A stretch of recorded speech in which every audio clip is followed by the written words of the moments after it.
Hello future leaders, welcome back to our YouTube channel. Today's vlog, we will be sharing to you the plan that we should prepare for future applications. We will be sharing with you the steps that you take before, during, and after the application and interview process. So let's go! Before we start, we all know that we are graduating na and may mga future leader students na need mag-work or there's no plan of pursuing higher education.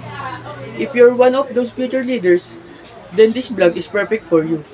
I hope panoorin nyo until the end at sana makahelp kami at may matutunan kayo. Before applying for a job, you should already know what job you will take. Ipapasok ka ba sa field na pag-applyan mo? Search for job that suit for your field. After knowing your perfect job, mag-research ka na ng mga companies na hiring na job na iyong pag-applyan. Also, pag naghahanap mo ng perfect company na iyon, you should also do a research background about sa company na yun. Mahirap ng mga future leaders. Sa panahon ngayon, marami scammers and illegitimate companies, so stay safe and be aware sa mga future leaders. After you checking if this teachable, dun ka na mapupunta sa exciting part.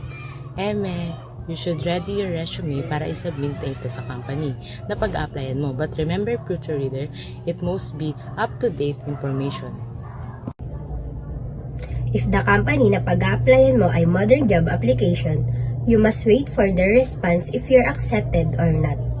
Remember, future leaders, hindi lahat ng companies ay magbibigay ng cover letters for their applicant.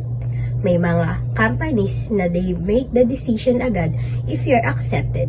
Then they just need the resume after.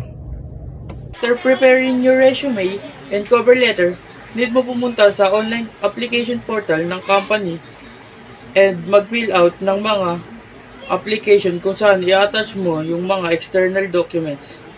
But, future leaders, huwag nyo ilalagay directly yung information nyo sa resume. Just preparing it because it can cause of forming issues. Then application follow-up ka na pag na-accept ng company ang binigay sa inyo na schedule for your interview. Muntik na makalimutan, future leader, but this is the requirements that you need for your future job application. Indicate picture if you can from the internet, and then most be critic if the own picture then cover important information. Number 1, resume. Number 2, birth certificate. Number 2, transport of record, SSN, NBI, clearance, police, and PhilHealth ID. We realize that prepared is our ally. We realize that knowing those details as early as senior high school will help us to navigate what we want to pursue in the real world. I hope you all enjoy the vlog we made.